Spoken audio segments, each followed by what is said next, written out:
Okay, we are back. I want everyone to pay attention to this next interview because I'm so proud of this lady for being with me this morning because I don't know that I could do it. Miss Melissa Findley, how are you? I'm good. Good. You're up here this morning to talk about something very special, dear to your heart, your daughter. Yes. Liza Blue. Liza Blue. She is 23 years old, and we're going to talk about a cancer benefit that's taking place. Now, tell us how this happened. She has cancer. She's just been diagnosed with cancer. She's 23 years old, and she basically has less than a year to live. Well, that's what they say, but we're not going to accept that. I hear you. She just got sick, started having pains, and went to the doctor, and they sent her home. And the next day, I guess it was a mother instinct, I said, we're going to the hospital, and they found a 7-centimeter tumor in the middle of her liver. She has liver cancer. It's called fibrolamellar hepatocellular carcinoma. That's a big word that I'm sure you learned a lot about. It took me 3 quickly. weeks to say it? Yeah. But it's a very rare form of cancer, about 200 cases a year between the ages of 15 and 25. It's a young people's cancer, and it has distinct things about it. There's no cancer markers in the blood. Wow. So there's nothing that she was feeling or until she just had pain. A weight loss and a pain in the liver area because the liver was so big because of the tumor. And how long once that hit her did you rush her to the hospital? Well, we were at the hospital when we went the next day. Okay. After the doctor told her he didn't know what was wrong with her because there's no way to find it without a CT scan. So here you are at the hospital and they tell you that your daughter has stage 4 cancer. She leaves the room and what happens?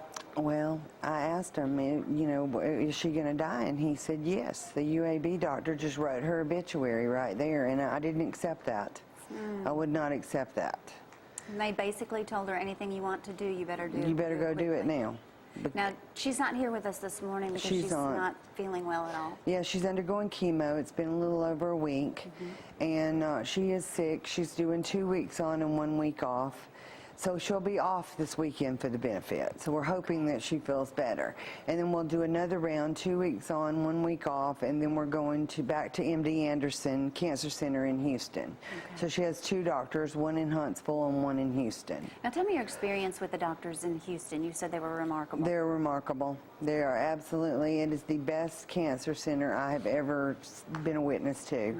They were just wonderful. Yeah. So the 2 doctors are working together because our doctor, Terry in Huntsville, says that he only had 1 case because it's that rare. So he said we had to go there, and what the 2 chemos that they're doing now is a clinical trial, and we'll go back there to rescan, and hopefully if we can shrink the tumors down, because beside the tumors already came out of the liver, she has 2 tumors behind her windpipe in lymph nodes there. Goodness. Then we can possibly do surgery to remove them. 23 years old, she just graduated school. Cosmetology school. Cosmetology. And she was thrilled to know that with this chemo that they're doing, she's not going to lose her hair. No, that's a big thing for a 23-year-old hairdresser. It is. Now, you said something to me earlier. You said you're the one caring for her right now. I am. Her father is helping also.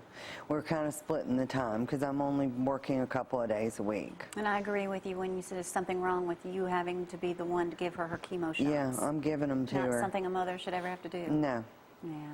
What do you say now that I know this, I don't know, I would imagine this has taken a while for the whole family for this to sink in. It has, but we've just been strong from the get-go. We knew that we had this journey that we had to, and we had to do it. For whatever reason, she has to go through this, you have to go through this. For whatever reason. It's going to make you all strong. Right. Yeah. It has completely changed it changes your life. But we have this wonderful support system that's put together all these benefits for this weekend. Let's talk about that. The first one, Charity Poker Run, April 16th. That's this Saturday. Yeah. At Chips and Salsa. Okay. It's going to start at 9, and I think the last bike ends at 3, and I am going to be riding in it this weekend. Good for you. So Liza was going to, but we don't think she's going to be able to. Right. I understand. I mean, I'm sure everyone will understand that too. Now, not only that, but you also have the cancer benefit, which we're up here talking about. It's going to take place at Ditto Landing. Tell us about that. What can people expect? Well, it's going to be a whole day of festivities. There's 5 different bands playing, and all these people have donated their time. Great.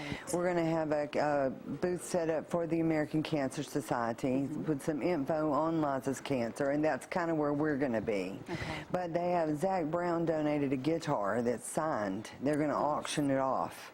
They're going to have bounces for the kids to jump in, face painting, race cars on display, and we're going to be selling our Team Liza merchandise. You have the blue bracelets, bands, you have the T-shirts, and the t-shirts. stickers. Okay, great. And here's a picture of Liza for many of you who want to see that, and just looks wonderful. And she still looks like this. She's very healthy. The doctors are looking at her like, we can't believe that this girl has stage 4 cancer. And she has an awesome attitude. Which So, I would imagine something you would think so difficult to do, but good for her. yeah, she's ready to fight this. She has cowboy boots that someone bought her while she was in Texas, and she says she's going to kick cancer's butt. Well, I certainly hope she is. So. And hopefully we can have her up here and she can show everyone how she has done that. Thank you guys so much. Of course, Mr. Reuter, many of you know Melissa from Mr. Reuter. Did want to get that in there because I know you're just in and out so much. Yeah, so and they've just been awesome been to good me to there. you. Yeah, Susie. All right. Anything else? Anything we missed? Is there anything you want to say? Maybe any young people that are watching? You know, you just think you don't think that you can get sick. You don't think that your life could just change. Well, I want to tell everybody, if you have a pain, to go get a CT scan. Immediately. But, yeah, that's what I want to say. Okay. Well, Melissa, Yeah. that's great. Thank you so much for being with us. Thank you for having me on. All right. Keep the family and, of course, Liza Blue in your prayers. And thank you again. Get out to the benefit if you can. If you can't and you just want to make a donation, please do. I'll have this on Facebook and some information in case you need to do that or get in touch with the family. Thank you again. Thank you. We're going to take a quick break. Jimmy Gill with us next. Stay with us.